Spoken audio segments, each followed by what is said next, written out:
Good afternoon, and thanks so much for joining us today. I am Webster, and I've had the pleasure of spending the last, 10 years or so managing Zillow's partnerships with many of our nation's top home builders.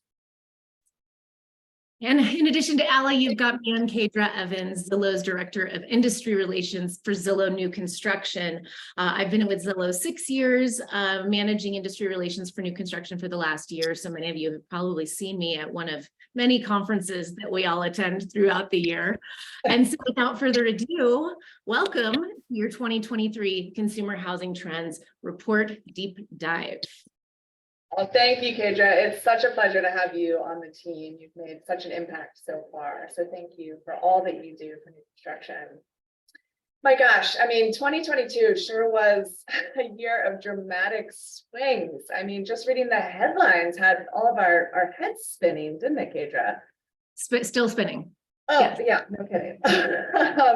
I think what's important as we move through 2023 is that we're able to look beyond the headlines to find perspective and to make sure that the perspective is conveyed to buyers. Here we are in March, and it's clear that builders are already looking beyond the headlines, as evidenced by housing starts and land acquisition and other positive forward momentum. And now that we're either officially or unofficially out of the pandemic, we do have some decent perspective here at Zillow on consumer behavior and what consumer trends seem to be here to stay.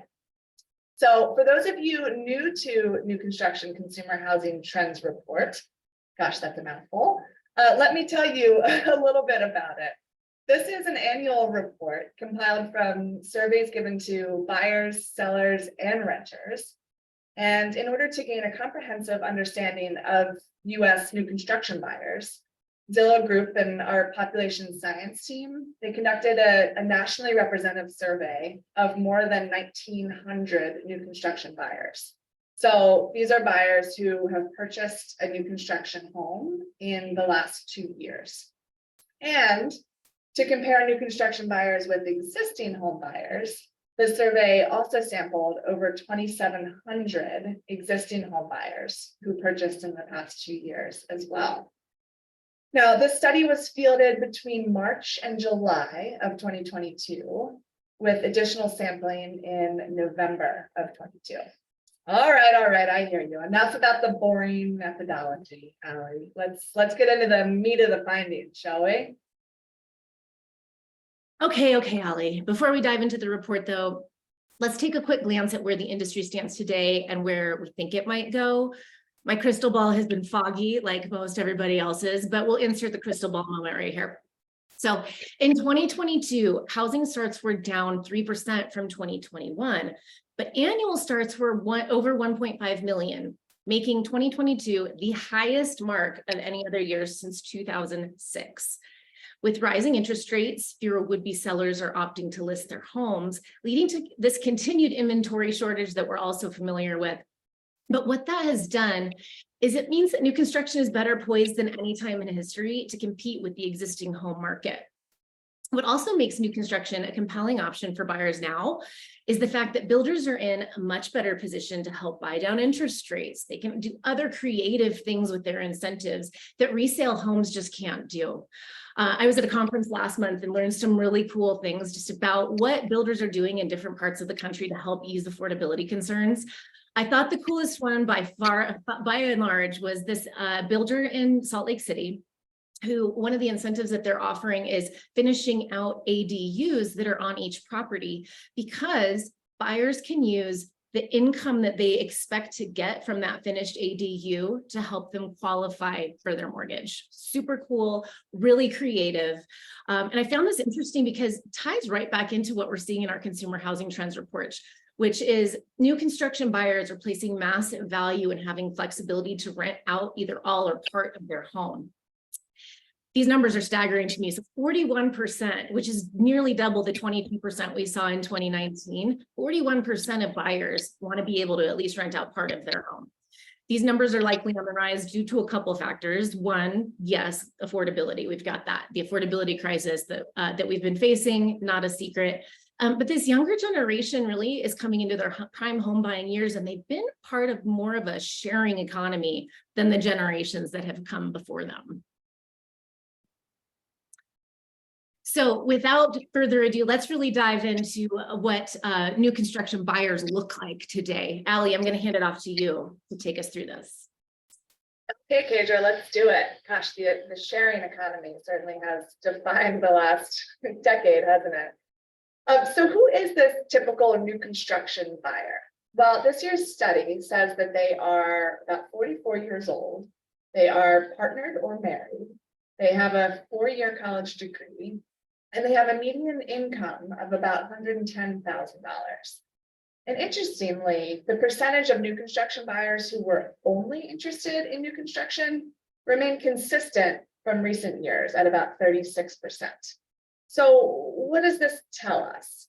Well, to me, with nearly 2/3 of home shoppers not starting their search at, hey, I want just new construction only, it does remain essential for builders to show up in places where those would-be resale buyers are indeed looking for homes, i.e. the internet.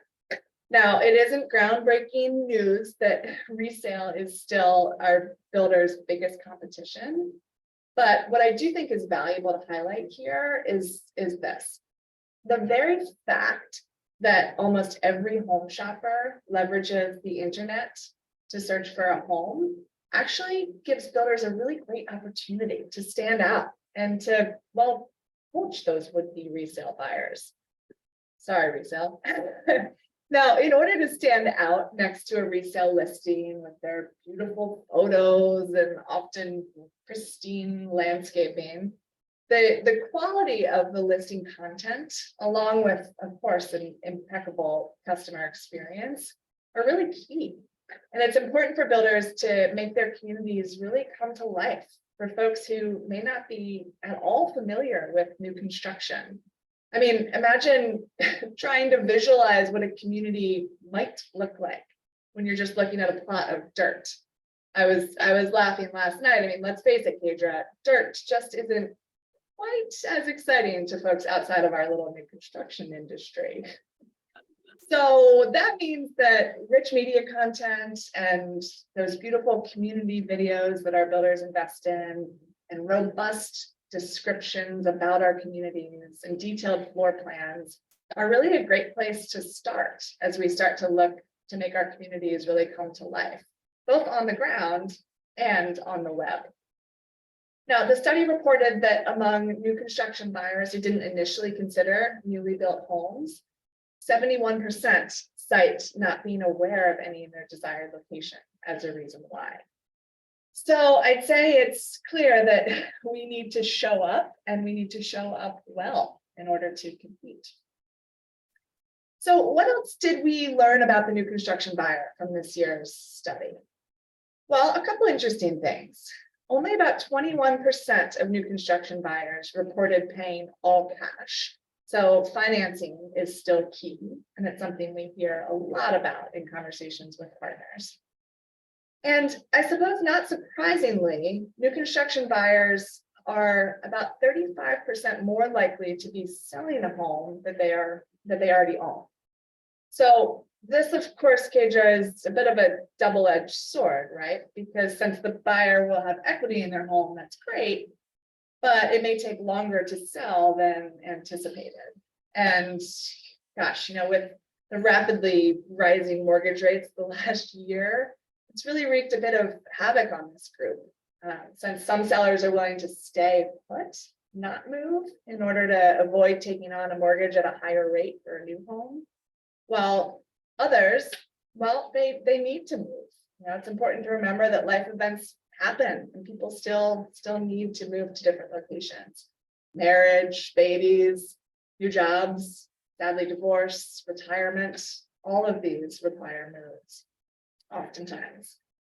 So as we talked about, data puts the average new construction buyer at about 44 years old.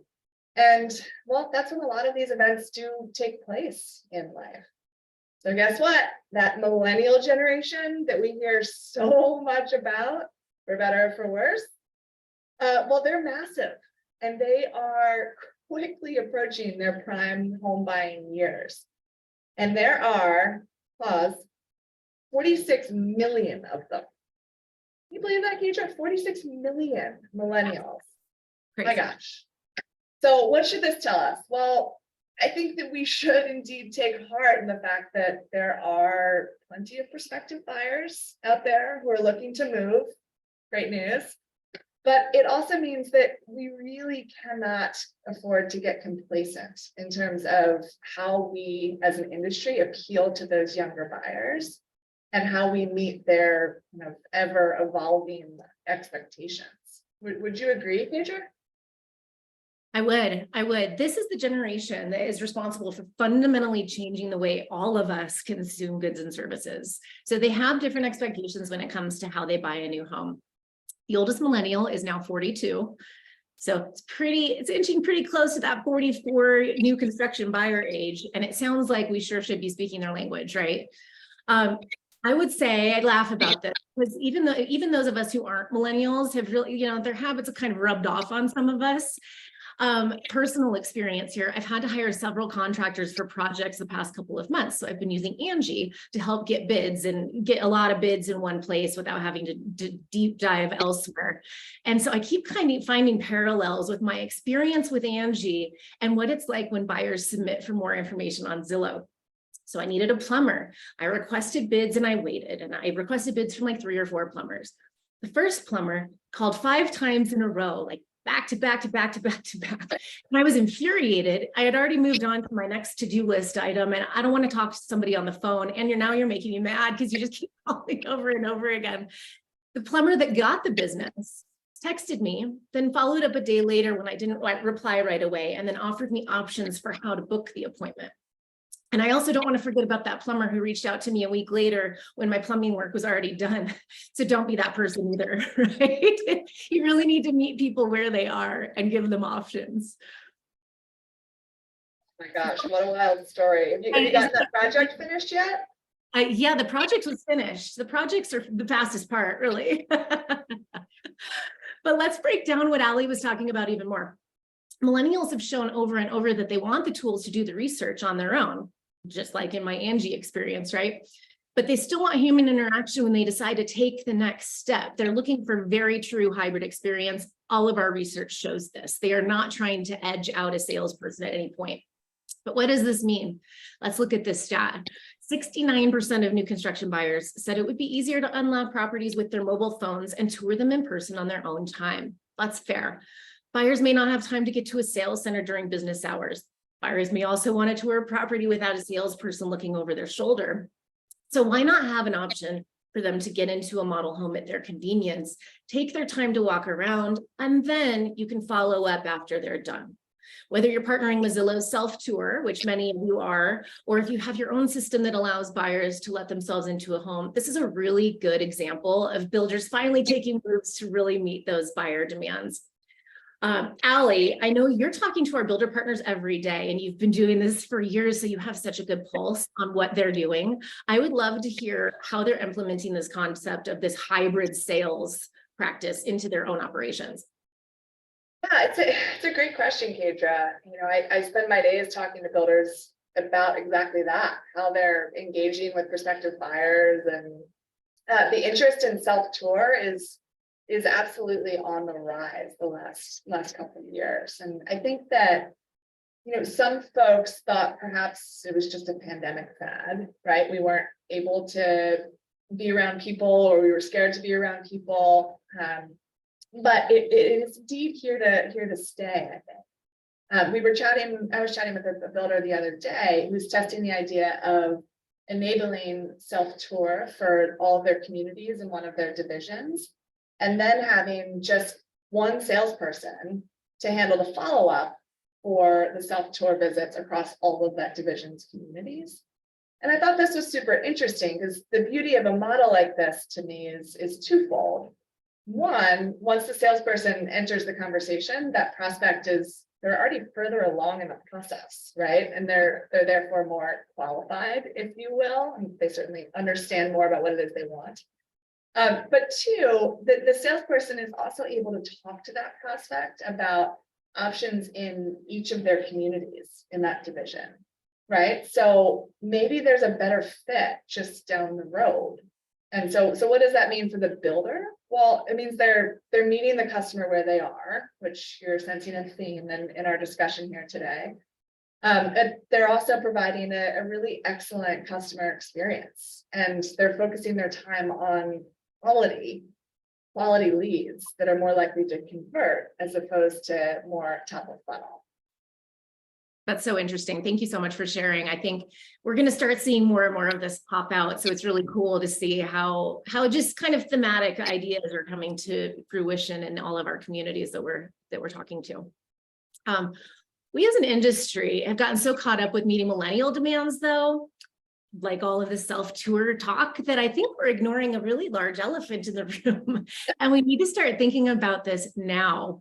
A new study by Rocket Mortgage was just released, in the last week or so, that found that 72% of Gen Z, they want to buy a home in the next 6 years. So if you think about millennials being this tech-savvy, consumer-centric generation, Gen Z makes millennials look like they're from the Stone Ages. This group is what I like to call digital natives. They have never known a world without Amazon or DoorDash, Instagram, and so they consume goods even more differently than millennials do. So yes, we need to cater to these millennials. They're kind of in the pocket, you might say, but as an industry, I think it's really important that we stay ahead of home buyer expectations. So how do we start gearing up for the younger millennials and then into Gen Z?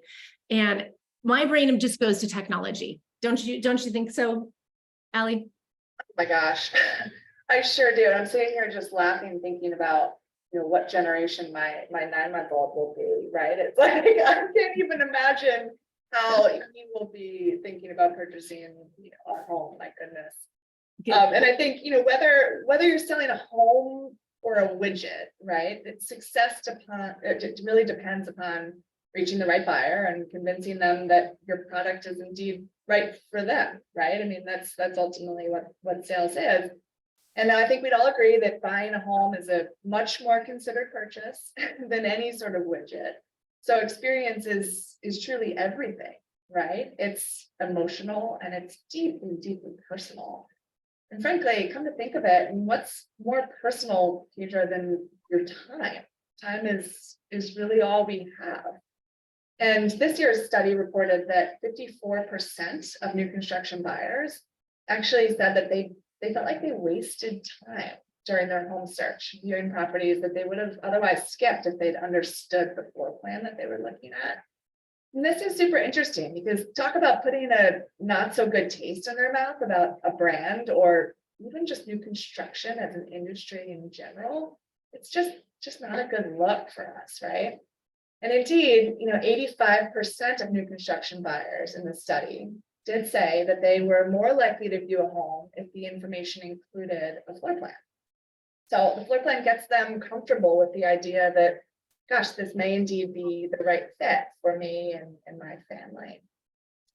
So by investing in the technologies that allow for a more seamless and thorough research phase, that initial phase where they're dreaming about their next home, builders are creating a more really joyful experience for their customers. And ultimately, they're saving their own team time by nurturing leads that will actually convert. And of course, all of this time saved ultimately saves the builder money in the long run. So it's super interesting to me. I mean, what other digital tools, Qadra, are new construction buyers most interested in? Yeah, so it seems it's really simple because you and I kind of talk about this day in and day out, but it's not as widely used as one would hope. We talk about 3D tours. 3D tours are not just nice to have. The pandemic kind of catapulted us into this new world. Pre-pandemic, that's great. We know that they get more views, but as consumers, we were used to not having them. Well, fast forward to now, 3D tours are a must-have. 43% of new construction buyers, 20% of existing home buyers prefer 3D tours over in-person viewings. But alas, these are not a waste of your time. Hear me say that. The extra time that you're taking to add 3D tours to your listings have a major return on investment. Check this out. Our data shows that listings with 3D tours get 68% more views, 68% more views, and 36% more saves than those that don't have them. That is a return on investment for sure, especially in this competitive environment where we're competing for those more limited buyer eyes.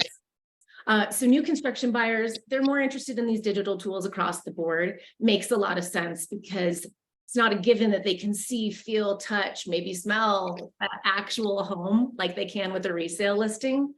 So the efforts that you're giving to this online experience are not in vain. You are giving them a level of comfort that they've never had with new construction homes before. Digital tools have gotten so sophisticated that 43% of buyers say they feel at least somewhat comfortable in making an offer without even touring the home. That's massive, that you can make somebody so comfortable with the process just from their online experience that they feel comfortable offering without even touring a home. So the point here is that in-person tours are still valuable. Buyers are going to live in a physical space, not in a digital rendering of a home, but 3D tours make that selection process even more efficient.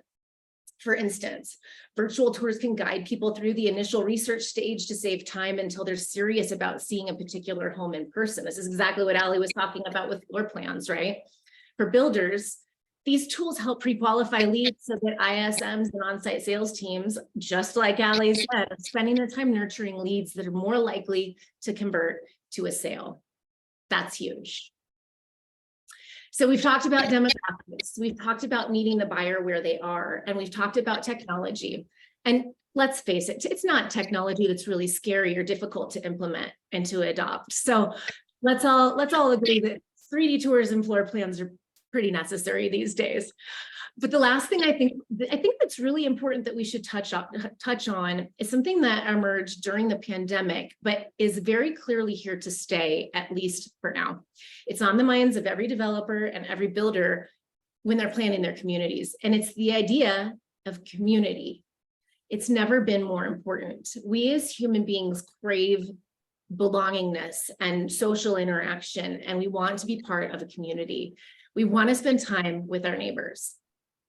I have read over and over again since the pandemic that feelings of loneliness are pervasive in our society. As many as 58% of us are experiencing loneliness since the pandemic began.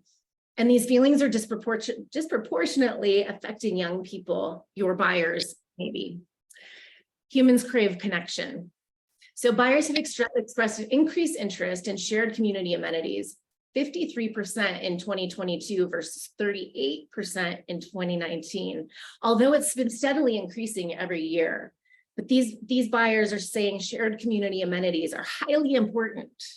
And it's possible that some buyers lost a sense of community that used to come from the office. So builders are really poised to sow the field that allows for these connections. And with that, I'm going to turn it over to you, Ali, to take us out. Ali, what do you think that we can take from this data? Gosh, well, perhaps in typical Ali fashion, I think the takeaway is a positive one here for our industry. And look, despite the macro instability, and my goodness, I mean, even just looking at the last couple of weeks, it's been a wild ride in the markets, right? But builders are indeed better positioned than arguably any time in history to compete with resale and to deliver what it is that home shoppers are looking for. And I think builders can really seize on this opportunity to meet consumer shifting demands by first, yes, investing in the technology that we've discussed, right? I think we are a technology company, we will say that, and we have the data to support that. But also simply remembering to approach the customer experience as the emotional journey that it is, right? We hear this time and time again. So what does that really mean, Qadra? I think to me, it means putting the customer first, and it means making communities come to life in the virtual world, right? It means making it easy to visit a model in person at a time that's convenient for them, and convenient for folks, many of whom may work 9 to 5. And it means delivering a 6-star experience in every interaction with the customer, be it online or physically in person. I truly believe that now is our time as an industry. And I venture to guess you'd agree with me here, Qadra. I mean, think about it. There's a historic undersupply of housing, for one. We have demographic tailwinds at our backs that you discussed with millennials and Gen Zs, who I thought were, 2, 3, 4, 5 years old, but they're not. And, as you explained, Qadra, the idea of community has never been more important. I mean, think about that. Community. What our new construction marketing teams live and breathe every day is literally what society is craving. And the number of times I use the word community every day is remarkable, right? And we, the new construction industry, are poised to deliver on this dream. So now truly is our time. So I hope y'all have enjoyed this fireside chat. Qadra, I wish we actually did have a fire here and a cup of hot cocoa. But hopefully you learned something. It's certainly been a pleasure chatting with you today. And perhaps I hope you all feel inspired by the opportunity that lies ahead of us here as an industry. Yeah, thanks so much, Ellie. I always enjoy learning from you and the conversations that you have with our builder partners. It's eye-opening and really exciting time to be in this industry. Great takeaways for our industry partners as well. Thank you for joining us today. And please feel free to reach out to Ellie or myself if you've got questions that kind of spur up after the session. You've had a little bit of time to sit with it. Reach out to us. We would love to talk to you. And with that, we will say goodbye and we will talk to you soon. Thanks so much. Thanks so much.